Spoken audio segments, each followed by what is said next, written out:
everybody has them. I've had them, I have them, you know, it happens. So I want to like make sense of the cravings for you and give you some real good tips so you can overcome your cravings. So I've actually written an ebook about my transition to a high carb raw vegan lifestyle. I've almost finished it. I'm so close to finishing it, and when I do, I'm going to put it up, and you guys, I'm sure you're going to benefit out of it because it features my blog posts from when I started on a high carb raw vegan lifestyle in 2006.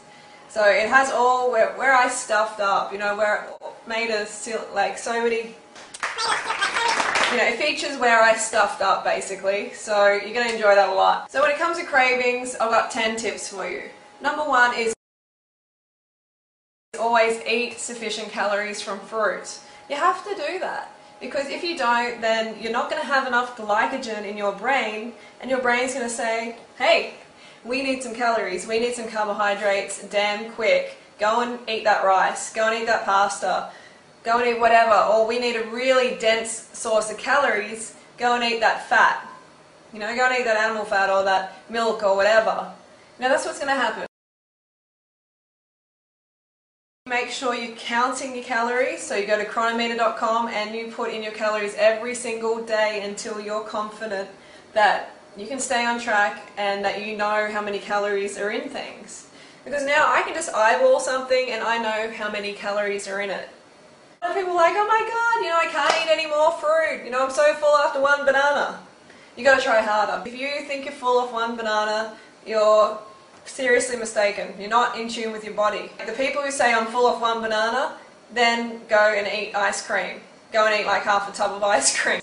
So you really just have to be patient and keep getting the calories in consistently. Sometimes you have to eat when you don't want to eat. You know, you may not feel like eating, but I've noticed as soon as we bring the fruit up to our lips and our taste buds taste that carbohydrate, that's when, you know, it registers in our brain, oh, we need food. And then it starts to taste better and we can get the food in. So sometimes you have to be like a robot.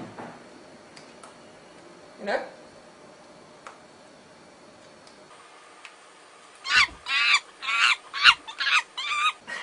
Okay, so you might have to do some bicep curls, some banana peel bicep curls.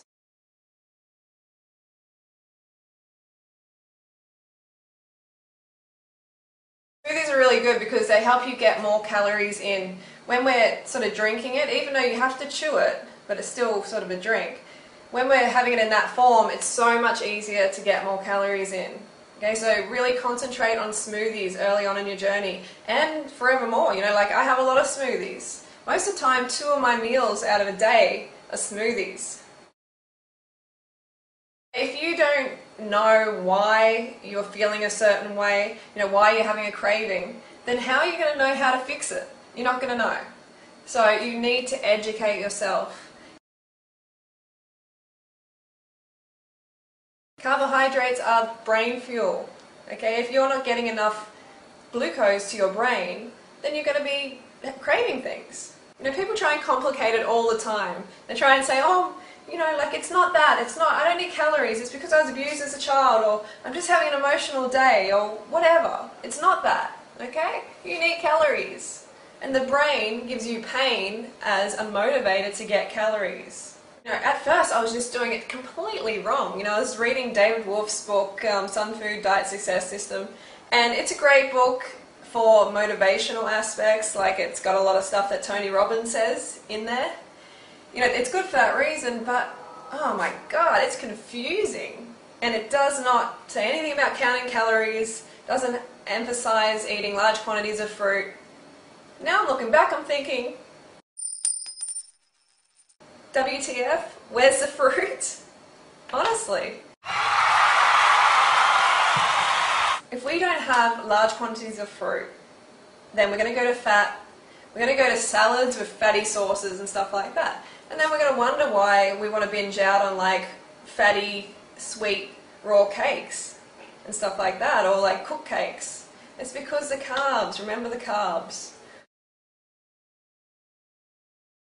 I took myself away from those social eating events that I used to go to. You know, my friends used to invite me out, they're like, come to a restaurant, come to dinner, blah, blah, blah.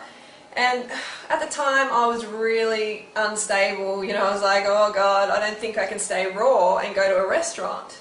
Now I have no problem at all, it's easy. But at the time I was too shaky to put myself into that environment. It's like an alcoholic going to a liquor store. And by the way, alcoholics, they are just carbohydrate deficient as well, because alcohol is carbs. Yeah, so social events, like just for the first couple of weeks, take yourself out of these events. You don't need to meet your friends over food. Why? You don't need to. Don't say, oh, but I've got such a big social life. Organise to meet them in the park, go for a jog together, do something outside of food. Or if you really, really have to go, you've got to eat a lot beforehand.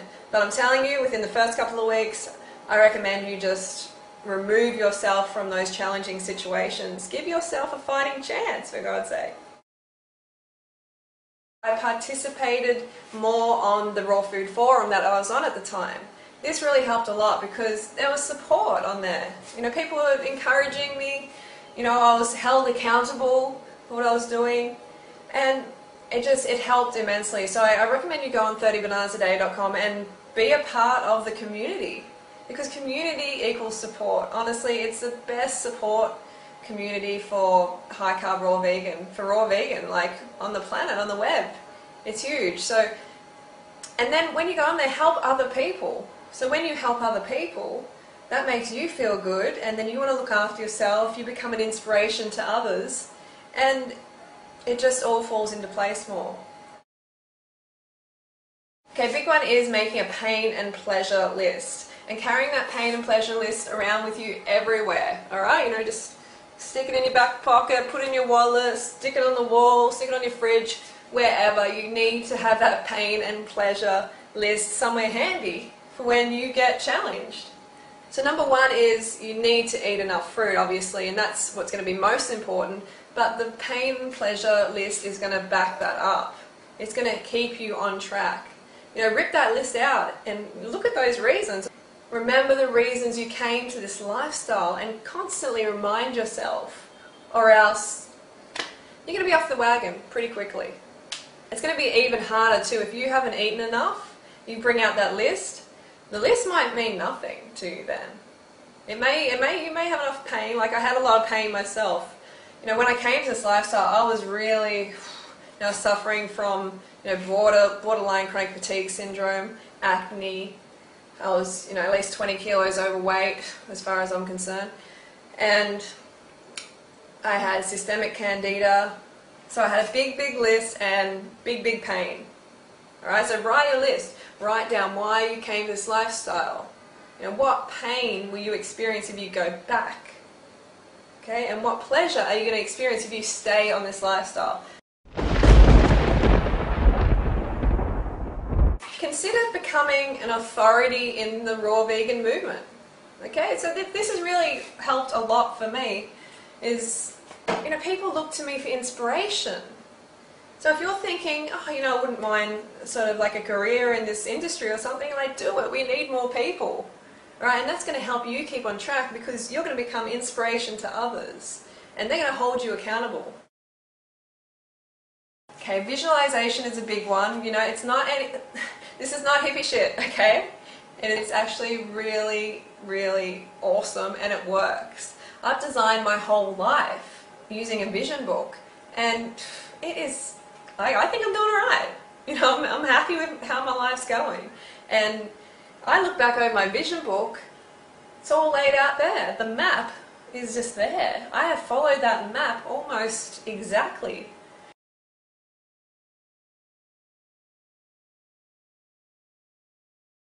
Go to fruit festivals and be around people who are doing the same thing as you're doing. I know when I went to the fruit festival this year, it was amazing. Like even though I was already on the lifestyle, just being around like 100 other people, more than 100 other people doing the same thing and being carved up, it was so good.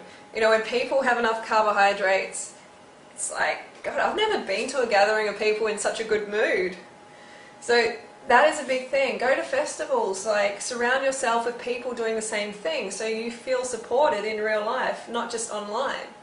And throw raw food picnics, you know, invite people over, start to meet people, get out of your comfort zone.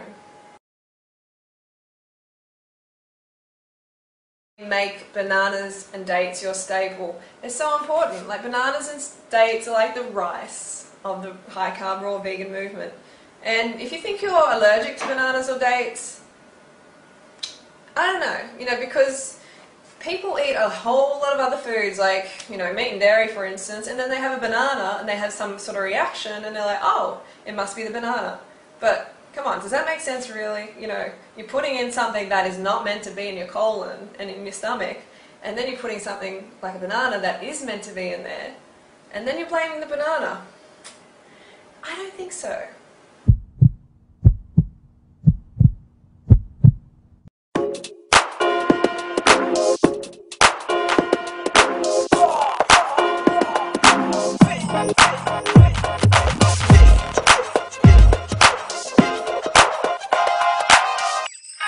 La la la la la.